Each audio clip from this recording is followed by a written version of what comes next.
Salut les potos, bienvenue sur la chaîne Respawn Gamer 58. On se retrouve aujourd'hui encore au garage des Pontos. Mais aujourd'hui ça va être un petit peu particulier puisque ce qu'on va faire c'est que je vais vous montrer comment bien réviser son auto après une journée piste. Parce que pendant une journée piste, faut pas croire, les autos elles mangent. Que ce soit les trains roulants, tout ça. Donc nous, on essaye au maximum de prévoir ce qui peut arriver. Alors dans cette optique, je vais vous montrer nous ce qu'on fait pour que nos voitures soient révisées au mieux. Et voilà. Donc tout ça, on va faire ça après un petit café. C'est quand même... c'est important le café. Et donc forcément, il y aura un peu plus de bruit que d'habitude puisque on est au garage. Et puis là, c'est en semaine. Donc il travaille, Kiki.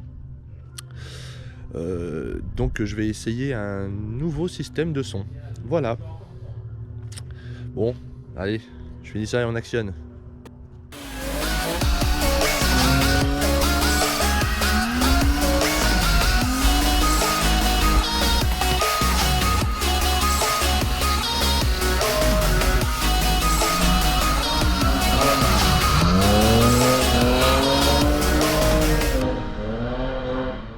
Prise 1, parce qu'on fait qu'une prise.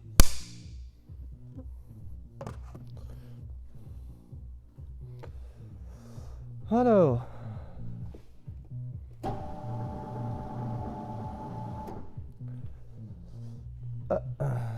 Donc voilà les potes. Donc là la voiture, elle a fait une sortie piste ce week-end. Donc ce qu'on va faire, on va réviser ça correctement. À commencer par la vidange. Comme ça, le temps que l'huile coule, j'ai le temps de faire le reste. Donc pour ça, il faut enlever ce petit truc là, qui est un peu chiant. Hop, c'est bon, c'est bien du 16.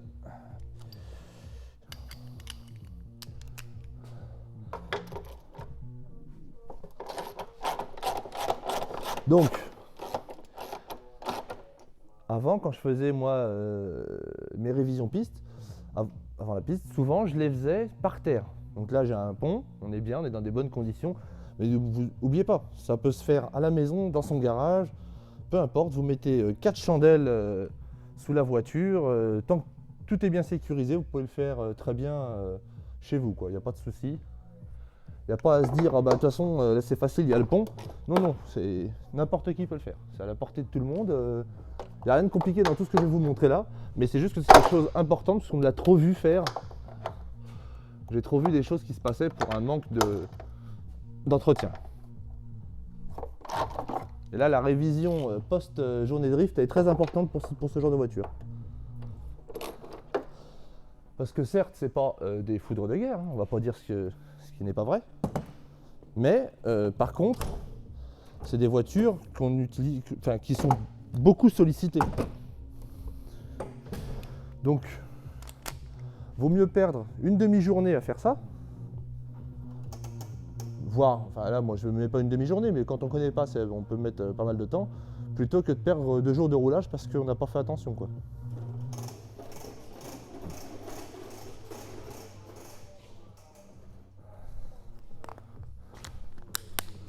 Là. Donc là j'utilise la péteuse, mais bon, hein, ça se fait aussi autrement. Hein.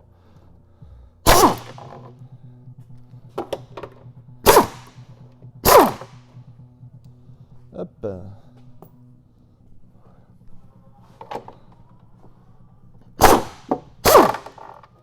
Parce que là en plus on a eu un petit souci. Ah, je me suis cogné la caméra. On a eu un petit souci là sur la journée. On a eu un problème de DA. Direction assistée. Beaucoup trop de pression dans la pompe. Donc on ne sait pas encore trop de quoi ça vient. Donc là on fait d'abord la révision standard. Et après dans la suite de la journée, en théorie, je vais démonter la DA.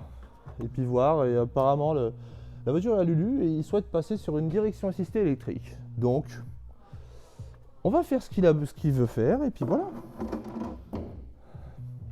Bon, ça se fera pas en un jour parce qu'il faut qu'on prenne quand même les renseignements nécessaires à cette entreprise. Et puis voilà. Donc oui, ainsi des fois vous voyez la caméra frontale que j'ai là, qui bouge. Vous en faites pas, c'est normal. Hein. Alors par contre pour ceux qui regardent sur l'autre caméra, La vue doit être marrante. Je vais avoir sacrément l'air con avec la caméra comme ça, mais bon. C'est pas grave, je le suis. Et au pire, si vous me trouvez vraiment con, vous pouvez mettre un petit commentaire. Ça fera du référencement. Et ça, le référencement, on n'est pas contre.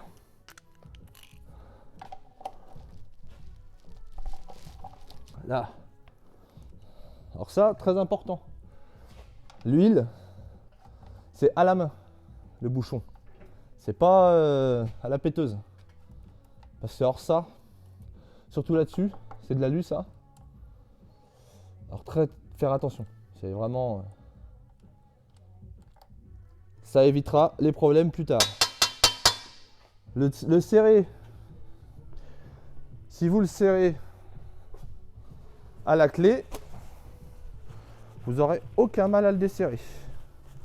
Donc bien sûr ça se serre à la clé, mais toujours pareil, ça se serre pas non plus comme un enculé. Ça se serre tranquillement. Normalement il y a un couple, je ne le connais pas, bien sûr, parce que bon, si je passais mon temps à faire tout au couple, j'aurais pas fini. Puis là on n'oublie pas non plus que c'est pas des voitures qui sont poussées mécaniquement parlant. Vous avez vu, ça va plus les oreilles là. Donc, là, une fois que ceci est fait, voyez, oh, Lulu, il ramène des cailloux, lui. Alors, on a mal le droit à son petit coup de karcher, la voiture. Donc, on contrôle tout le reste, tout ce qui est train. Donc là, on a le train Drift Max rouge de chez Drift Shop. On a des suspensions D2 circuits, qui sont des très très bonnes suspensions d'ailleurs pour les BM. Donc là, on regarde s'il n'y a pas de jeu dans les roues. Voilà. Jeu latéral pour voir si tout est bien au niveau du roulement en premier lieu. Donc là, cette roue là est bonne.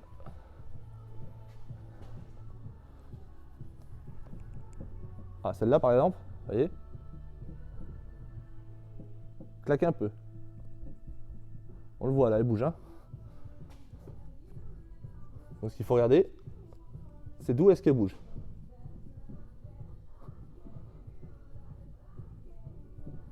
À mon avis, elle bouge du pied d'amortisseur. Donc sûrement, au-dessus, le truc qui arrive de temps en temps, c'est au niveau de la tige de l'amortisseur, l'écrou qui se desserre légèrement. Donc ça faudra le faire quand la voiture sera redescendue. Donc en attendant, je vais contrôler tout le reste des serrages. Alors pour ça, il y a besoin d'un nombre incalculable de clés. Non, je déconne, en fait, il en faut 3 ou 4, mais je me rappelle jamais lesquelles. Donc souvent, j'en prends, hop, voilà, 16, 17, 18, 19. Ça, c'est du 17. C'est bien serré. Parce que souvent, sur les trains Drift Max, qui sont des très très bons trains hein, quand même, je continue à le signaler, mais ceux-là, ces écrous-là se desserrent, montés à la loctite ou pas. Il n'y a pas de justice pour ces écrous-là. Loctite, pas loctite, ils en ont rien à foutre, ils se desserrent quand ils ont envie. Donc apparemment, ceux d'en haut, c'est du 19. Donc pour ceux qui sont débutants mécaniques, qui ne connaissent pas le sens de serrage, on serre dans le sens des aiguilles d'une montre. Toujours. Bon, ceci étant dit, il y a tout de même quelques exceptions à ça. Comme ça, ici, là. Sur la plupart des voitures, je pense, hein, toutes celles qui ont un visco-coupleur, le visco se visse à l'envers. Pourquoi? Tout simplement parce que la poulie moteur, elle tourne déjà dans l'autre sens. Donc en fait, ce qui fait que en tournant, ils avaient peur que ça se desserre tout seul. Voilà, aussi bête que ça. Maintenant, là, je pense qu'il n'y aura plus de problème à avoir. Alors, reprenons. Donc ici, c'est serré. Celui-là est plus petit. En plus, je le savais, mais pas aussi petit que ça. Donc c'est du 18. Il est bien serré aussi. Alors, donc oui, forcément, ça peut avoir l'air un petit peu brouillon, la manière dont ça va être présenté la vidéo. Bien sûr. Mais bon, on fait ça c'est vraiment pour aider ceux qui en ont besoin. Hein. Celui-là est bien cédé. Et bien, celui-là... Ah, si, c'est bon. C'est pas de conneries. Celui-là aussi est bien serré. Celui de là-haut, en théorie, normalement, il est bien serré, parce que c'est moi qui l'avais serré la dernière fois. Mais bon, comme je vous dis, avec les vibrations, c'est jamais impossible que ça bouge. Tout peut arriver. Et puis tout m'est déjà arrivé. Ça, je peux vous le dire.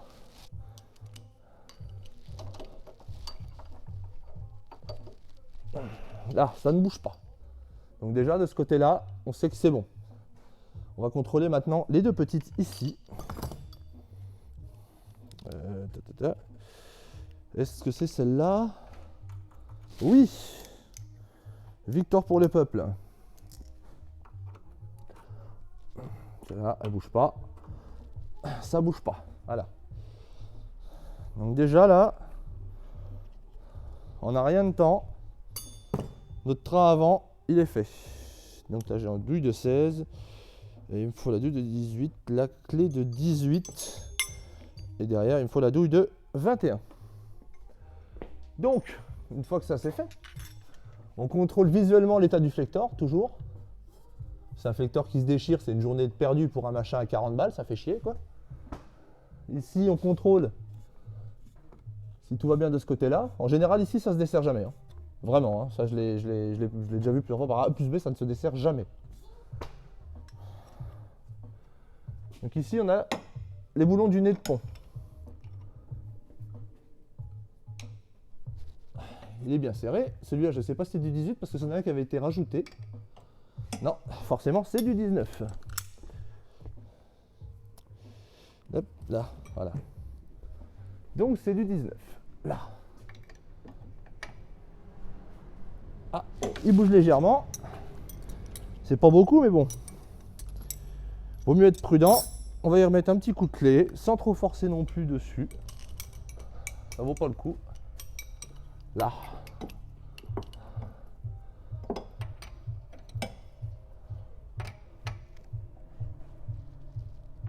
Là, voilà. La dernière fois, on a eu quelque chose d'assez marrant.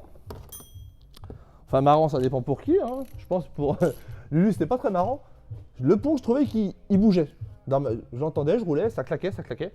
Et en fin de compte, c'était ça s'était desserré. Chose qui n'arrive jamais, mais là, forcément, ça nous était arrivé. Donc bon, bah, je l'avais serré comme un enfoiré, donc là, bah, il a pu bouger. Hein. Donc là, on contrôle visuellement aussi tout ce qui est cardan. Que ça y aille bien, qu'il n'y ait rien qui gêne dans le côté du cardan. C'est ce qu'on ne sait jamais. Hein.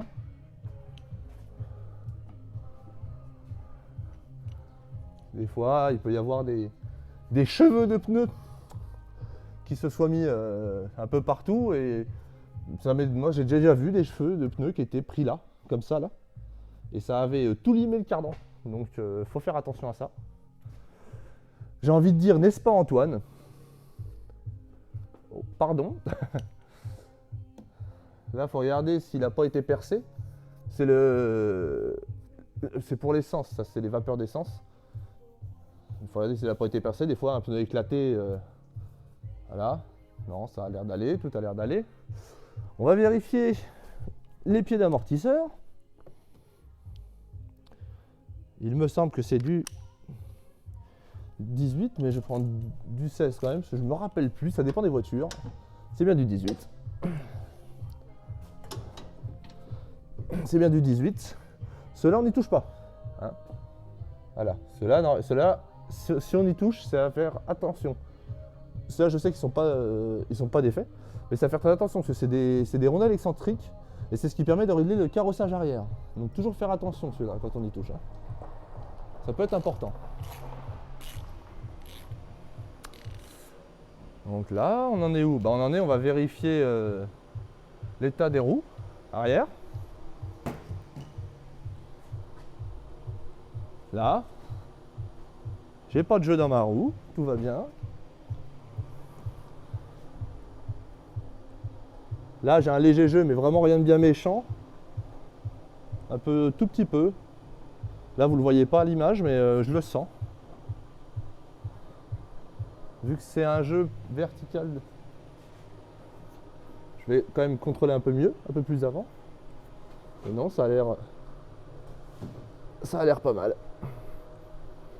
Non, c'est rien, il n'y a aucune pièce mécanique qui bouge.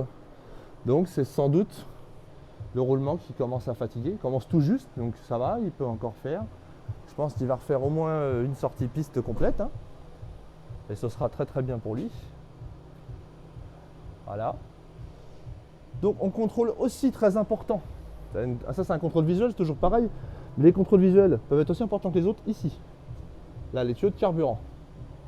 Vous contrôlez s'ils ne sont pas mangés, s'ils ne sont pas trop frottés. Voilà. Les durites, on contrôle si elles sont bien, les durites, donc les durites sont bien. Après ici c'est une protection, donc en théorie on n'a pas trop besoin de contrôler quand même. Après le reste ça a l'air d'aller. Donc là ce qu'on va faire c'est qu'on va contrôler le niveau du pont. Niveau d'huile de pont, parce que l'huile de pont en drift ça chauffe hein, l'huile de pont, donc il faut y faire très attention. Ça me fait bizarre de parler tout seul, j'ai l'impression d'être un peu con, mais c'est pas grave. Oh, beau camion qui arrive. Hop là. Voilà. Donc. Vous voyez? Là, les filets se remplissent d'huile. Si les filets se remplissent d'huile, ça veut dire que le niveau est bon. Donc on va enlever. C'est un niveau à débordement. En gros, quand ça déborde, il y en a assez. Voilà. Là, il y a assez d'huile dans le pont pour que la voiture fonctionne sans problème. Et je galère à le remettre. Là, voilà. Donc voilà, il y a bien assez d'huile dans le pont. La voiture peut fonctionner normalement.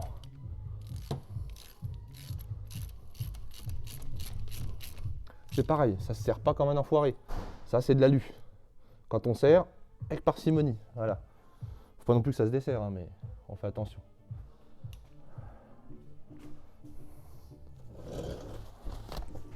Bonjour.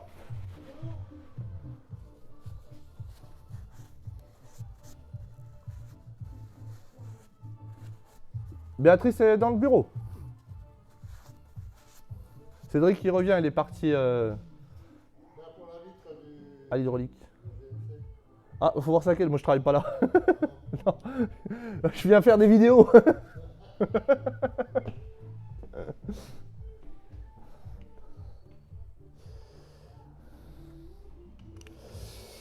Alors, donc ça, c'est fait.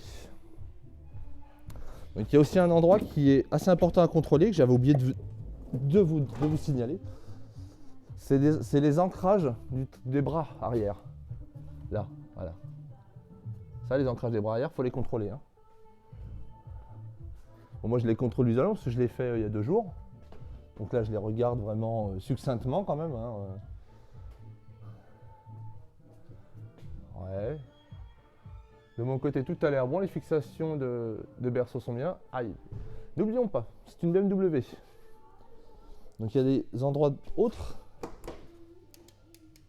Ah, je vois une lampe qui marche.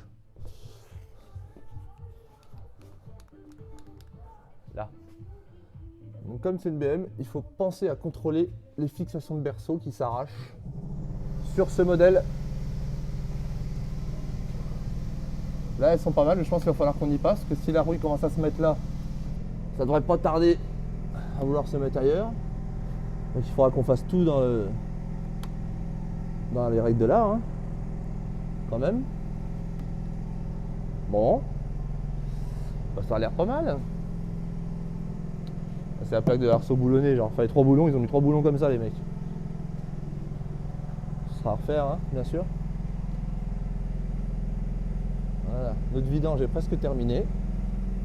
Ah ouais, vous voyez, il y a vraiment eu un bon problème d'huile de direction assistée, il y en a partout. Elle a décidé de se sauver. Le bruit derrière, c'est le compresseur, hein. Alors, là, les durites de radiateur sont bonnes. En même temps, il n'y a pas eu de problème de ce côté-là.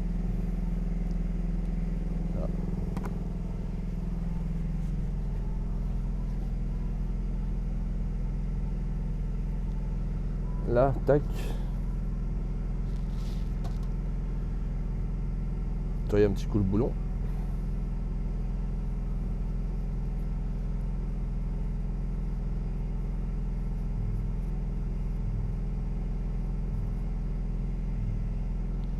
Hop là.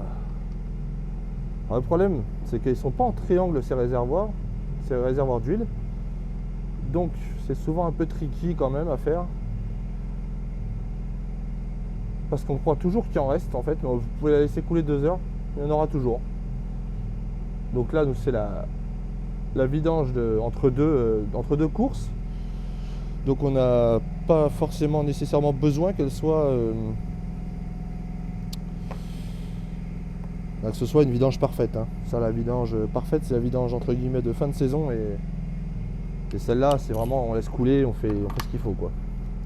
Et là, hop, je suis presque à fond pour être sûr. Tout petit coup, tac, je sais qu'il est bloqué, qu'il ne bougera pas. Alors, nettoyant frein. Oh, c'est un trésor de nettoyant frein. Alors,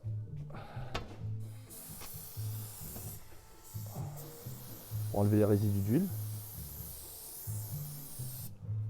Là.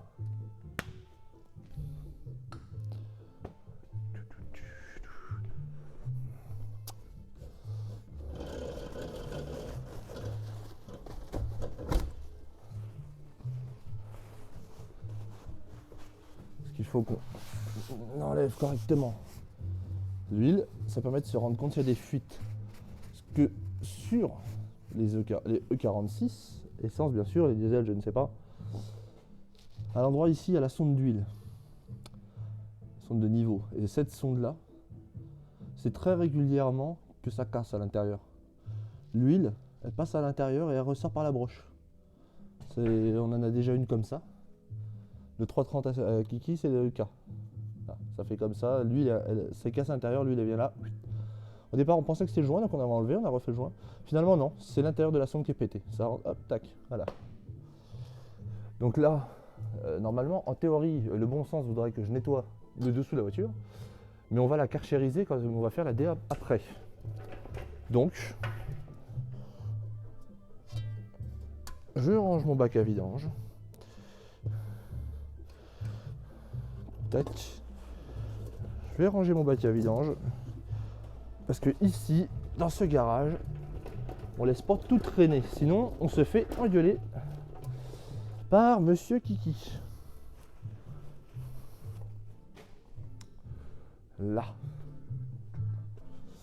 Donc on va pouvoir descendre la voiture.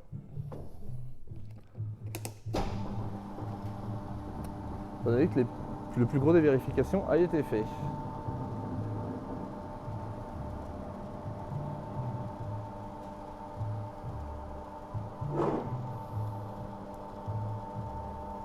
Donc après il faudra remettre ça bien sûr, mais là, comme en l'occurrence on va faire la DA, je vais pas le remettre, ça va me servir à rien. Je vais le mettre pour le enlever.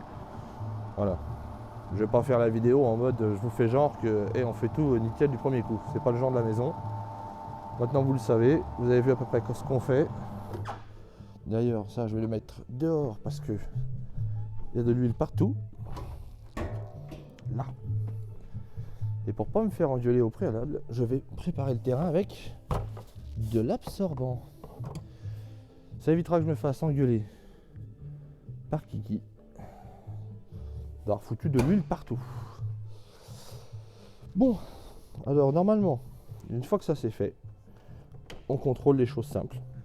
Là par exemple, le niveau d'eau. Donc normalement ici sur BM il y a une pastille. Là moi l'eau je la vois, je sais où elle est, donc je connais le niveau, donc c'est bon. Et j'appuie, ça bouge. Là, tac, c'est que c'est bon. Donc normalement ici il y a une petite tige. Et quand il y a assez d'eau, la tige remonte à peu près jusqu'à là. Voilà, c'est le truc le plus simple à savoir. Hop. On contrôle la DA. Moi je vais pas le faire parce que bon, de toute façon on va la vider puis on sait qu'il en manque étant donné qu'elle a pissé la DA par le bouchon.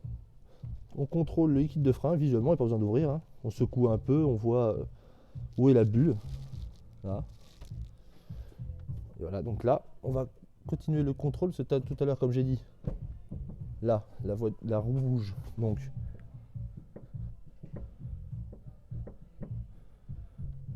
apparemment, c'est pas le pied de l'amortisseur. Il y est pour rien. Donc ça, on va essayer de trouver pourquoi.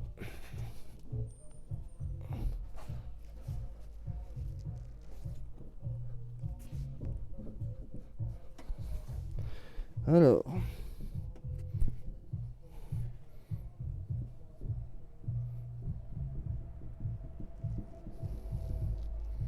ah, c'est le roulement de roue. Oh oui, c'est le roulement de roue. Donc là, je sais pas si vous voyez ici, mais on le voit, il bouge légèrement, on le voit bouger.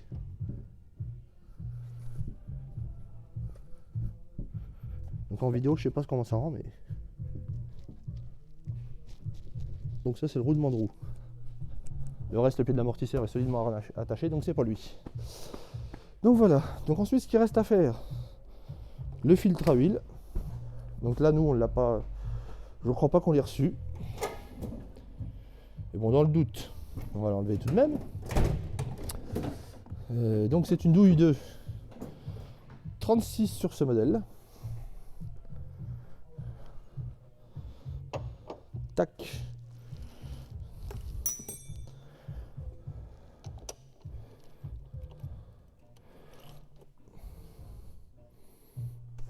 Là. C'est pareil, hein. Ça faut pas que ce soit serré comme un enfoiré. Sinon, ça se dessert jamais, ça.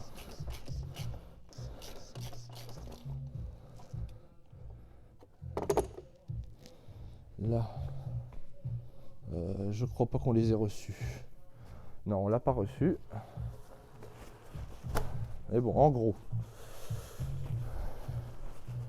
une fois que vous l'avez dévissé, vous faites ça.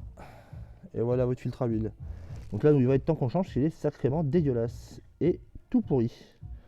Voilà, donc là on attend juste nous de le recevoir afin de pouvoir le changer. Voilà. Après, pour les plus, comment dire, pointilleux d'entre vous, le filtre à huile, vous pouvez l'enlever avant la vidange. Là, tac, pas de trop. Hein. Il marque 25 newtons, 25 newtons, c'est rien du tout. Hein. Un peu plus pointilleux, le filtre à huile, vous pouvez l'enlever avant la vidange, afin de bien nettoyer le bocal. Parce qu'en le nettoyant, ça va repartir et ça va retourner dans le carter. Et voilà quoi. Mais ça, c'est en général, nous on le fait, c'est une fois par saison. Voilà. Là, entre deux courses, en général, on fait une vidange pour 5 journées piste, à peu près. Une vidange filtre pour 5 journées piste. Par contre, à chaque fois, on change de filtre, bien sûr. Là. Ouais, là je fais de l'apparat parce que sinon, il y a de l'huile partout, donc c'est pas trop grave. Quand on va le nettoyer, il se sentira mieux. Et bien voilà, c'est tout ce qu'il y a à faire.